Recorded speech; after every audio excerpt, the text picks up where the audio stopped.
Shalom, shalom. Let's give all praises, fear, and glory and honors to Yahweh, Ba'ashim, Yahushai, Ba'ashim, Nukakwatash. Shalom to you warriors, the elect, 144,000, and you true believers, brothers and sisters.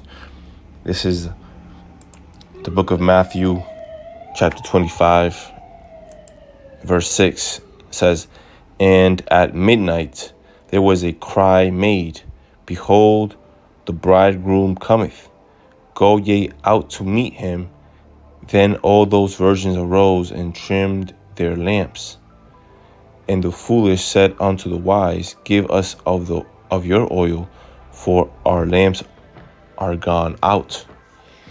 So the foolish were sleeping. The foolish virgins, they're sleeping, and they're not faithful, and they're not waiting for the Lord. Because if you jump up to the first verse, Matthew 25, verse 1, says, "Then shall the kingdom of heaven be likened unto 10 virgins, which took their lamps and went forth to meet the bridegroom." So it's about the Lord trimming and separating, the good from the bad, and just keeping the good. That's what the harvest is about. You gotta collect your harvest, and then you need to see what's good and what's not good. So and basically save the good. You're saving the good, because if you don't separate them, then the good also becomes bad. So you gotta bring in the good into the farm, and that's what the Lord is doing in this harvest. It says, verse 2, "And 5 of them were wise, and 5 were foolish. They that were foolish took their lamps, and took no oil with them." They took no oil. And again, you got to connect these scriptures to the Spirit of the Lord. And the Lord anoints us with oil. And He's anointing us with the Word of God, His Word, His mysteries, His knowledge. That's what that oil is. Verse 4, "But the wise took oil in their vessels with their lamps. While the bridegroom tarried, they all slumbered and slept." So check that out. That word tarried, right? It means to get ready, be on their way. So by the Lord being very close and, closing this thing up, He's doing it very, very quickly. And we see that. But the wicked, they think that, and they deceive themselves in thinking that the Lord is not going to come back.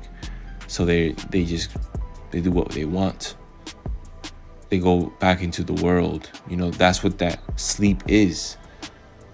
It's not literally just, on your bed and just, snoozing. And it's really about your ignorance. You're not alert. You're not looking at the Lord. They're looking at something that's not real.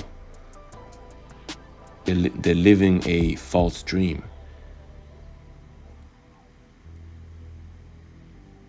Verse 6, "And at midnight there was a cry made, Behold, the bridegroom cometh. Go ye out to meet him. Then all those virgins arose and trimmed their lamps. And the foolish said unto the wise, Give us of your oil, for our lamps are gone out. But the wise answered, saying, Not so." Right? We're saying no, because we're free to do so. We say no to the wicked. "Lest there be not enough for us and you. But go ye rather to them that sell, and buy for yourselves." And while they went to buy, this is a beautiful verse right here, verse 10. "And while they went to buy, the bridegroom came. So while they were busy, doing things at the last minute, leaving the Lord for the last minute, and not putting him first, right? It was too late already, man. It was too late because they neglected the Lord. They put him last. It says, and while they went to buy, the bridegroom came, and they that were ready went in with him to the marriage, and the door was shut. Afterward came also the other virgins, saying, Lord, Lord, open to us. And that's why the Lord also tells us that many should cry, Lord, Lord, Lord. You see, but the Lord never knew them.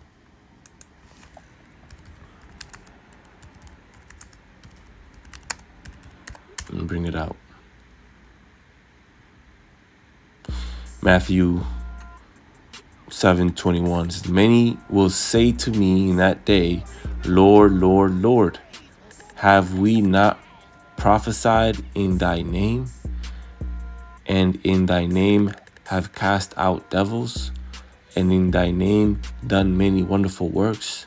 And then will I profess unto them, I never knew you. Depart from me, ye that work iniquity. Now, iniquity, is basically, it is what the false prophets are doing, and these false brothers is basically manipulating and using the Lord's work in vain for themselves, for their own belly. Iniquity says it means immoral, unfair, wickedness, sinfulness, immorality, evil, sin, devilry. You see, they're the sons of the devil. Wrong, ungodliness. It's heavy, man. So it says crime, baseness. So you 2/3, man. You've become part of the body of the enemy, of the beast.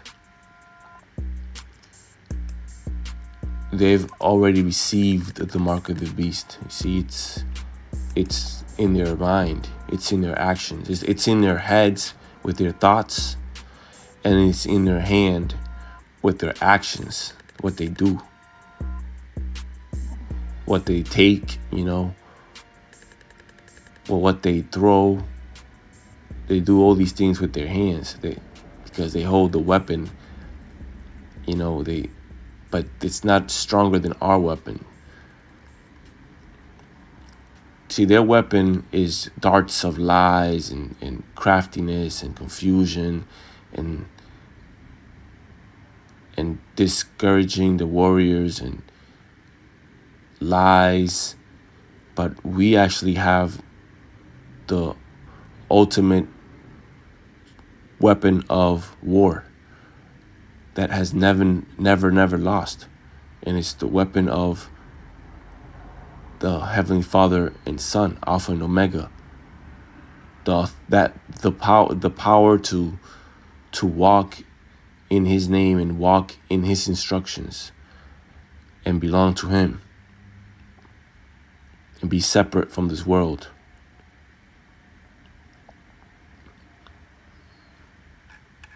Having the higher authority of existence in the whole world, man. Having everlasting life. Overcoming death. And not going back to slumber. Not going back into the spirit of bondage.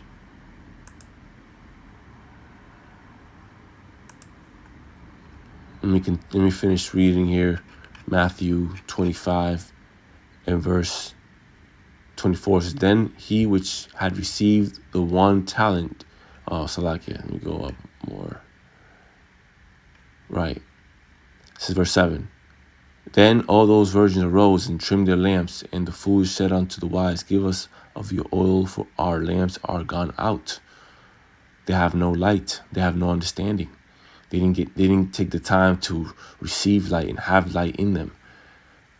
But the wise answered, saying, Not so, lest there be not enough for us and you. But go ye rather to them that sell and buy for yourselves. Right? Because, see, we don't sell. That's the thing. We freely give. But we only freely give to those that love the Lord and are innocent and are clean or are repentful, that really want to follow the Lord for the right reasons and are not about themselves, are not selfish. See, if we see one that is selfish, we're not going to easily trust them.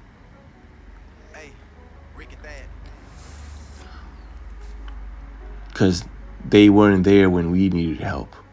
They weren't supporting us. They were actually discouraging us. But the wise answered, saying, Not so, lest there be not enough for us and you. But go ye rather to them that sell and buy for yourselves. And hey, we're wise, bro. Like, we know not to cast our pearls to dogs. Verse 10, and while they went to buy, the bridegroom came, and they that were ready went in with him to the marriage, and the doors were shut. Afterward came also the other virgins, saying, Lord, Lord, Lord, open to us. But he answered and said, Verily I say unto you, I know you not. Watch therefore, for ye know neither the day nor the hour wherein the Son of Man cometh. And that's the whole key point why the Lord is giving us this parable. And it's a real parable. It's just that you got to put the virgins into people, specifically men, because this is mainly dealing with men. We are the head of the household. So if we have the Lord, and if we're right, the Lord is gonna make our household right. Now the whole point of that parable is, again, the Lord says, Watch therefore, for ye know neither the day nor the hour wherein the Son of Man cometh. So don't slumber, don't slack, don't get too comfortable, man, because the Lord is around the corner. It's judgment time. For the kingdom of heaven is as a man traveling into a far country, who called his own servants and delivered unto them his goods. And unto one he gave 5 talents, to another 2, and to another 1, to every man according to his several ability. And straightway took his journey. So the Lord's coming back from that journey. We were given talents according to our several ability. That's what it says. So we need to find out those ability and invest time in it, which is the Lord's money. Our time, our strength, our youth. All these things are precious that the Lord has given us. And we need to use it, man. We got to use it to keep our crown. And give strength to the sick and sight to the blind. Verse 16, then he that had received the 5 talents went and traded with the same and made them other 5 talents. So there it is. Yes, this is a parable, but it's a real parable. The Lord's parable aren't fairy tales. This is something that we have to understand. When you trade, like, it's the Lord, the Lord is telling us, just like we would trade, stocks and invest in this, invest in that, and make your own company and invest in it. That's not wicked. That's knowledgeable, right? Same thing we have to do with our spirit. Same thing we have to do with us investing in reading, investing time in reading and dedication in reading and investigating and digging into the spirit and receiving and growing in it, and then sharing it, encouraging others in the best way possible. It's the intention that counts. If they, whether they hear or forbear, whether they take counsel or ignore, whether they love or hate, you got to do it, man. Because that's the talent the Lord has given us, to be wise and wise, like really wise, because we have the answers. The Lord is giving us the answers. Verse 17, and likewise, he that had received 2, he also gained others 2. But he that had received 1 went and digged in the earth. That's heavy, how he's digging in the earth, right? He's hiding it, and hid his Lord's money. So he hid his Lord's money. You couldn't see it.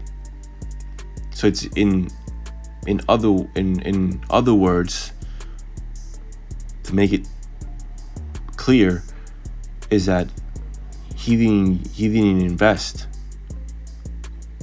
He didn't use the Lord's money for what the Lord told him to do. He just got rid of it. He got rid of it. That's what he did. It's heavy, man. So basically, you're quitting. You quit on the job. It's heavy, man. And the Lord wants us to use his money for what he wants us to invest on. It wasn't. See, these talents are not money, time that we should be just blowing in a club. And it needs to be. It needs to grow. The Lord he let us take care of his business. That's what it is. So let me go back up again. For the kingdom of heaven is as a man traveling to a far country, who called his own servants and delivered unto them his goods. So it's his goods. It's still his. He just delivered it to us to take care of it. But instead of wasting it or spoiling it, we need to multiply it, use it for what he would use it for. And unto one he gave 5. So that's the point. It says verse 21, verse 19. After a long time, the Lord of those servants cometh and reckoneth with them. And so he that had received 5 talents came and brought other 5 talents, saying, Lord, thou deliverest unto me 5 talents. Behold, I have gained beside them 5 talents more. His Lord said unto him, Well done, thou good and faithful servant. Thou hast been faithful over a few things. I will make thee ruler over many things. Enter thou into the joy of the Lord. And that's the point. You need to prove to the Lord that you can take care of things, that you can take care of business, that you can grow the business, that you are profitable. That's how you please the Lord. Make sure that you are profitable, that you are adding onto this. Verse 21, His Lord said verse 22. He also that had received 2 talents came and said, Lord, thou deliverest unto me 2 talents. Behold, I have gained 2 other talents beside them. His Lord said unto him, Well done, good and faithful servant. Thou hast been faithful over a few things. I will make thee ruler over many things. Enter thou unto the joy of thy Lord. And that's salvation right there. They're receiving salvation. That they're receiving, that life, everlasting life, the joy of the Lord. Then he which had received the 1 talent came and said, Lord, I knew thee that thou art an hard man, reaping where thou hast not sown, and gathering where thou hast not strawed. And I was afraid, and went and hid thy talent in the earth. Lo, there thou hast that is thine. So he put it with the earth. By him burying it, it's heavy how it's, when you read it, when you look at it, the Lord does not deal with the things of the world. And this servant that buried it, hid what the Lord gave him, and acted like it never happened. He ignored the fact that happened, and then digged it back out when the Lord came back. That's living a double life. That's not keeping it real. That's not being faithful. That's not being loyal. It's like a chick went ghost on you. She's not replying to you. She hid herself. She hid her responsibility as a wife. And that's what these false prophets are doing. They're hiding their responsibility to be of the Lord. And they're just saying they're of the Lord to receive the fame and money. But the responsibility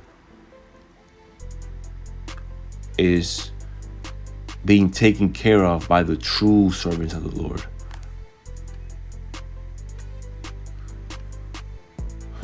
So with that, just give all praises, fear, and glory and honors to Yahweh Bashim Yoshai Bashim Kakodash. And I need to bring a bonus precept because if you scroll down, right, then it goes into how, those are not pleasing the Lord and not taking responsibility on the Father's business, then they're going to be cast into darkness. Like verse 30 says, and cast ye the unprofitable servants, see? Cast ye the unprofitable servants into outer darkness. There shall be weeping and gnashing of teeth, when the Son of Man shall come in his glory, and all the holy angels with him. Then shall he sit upon the throne of his glory. And before him shall be gathered all nations, and shall separate them one from another, as a shepherd divideth his sheep from the goats. And that's the mic drop right there. So make sure you choose life and not death. Shalom. Ababa Ball.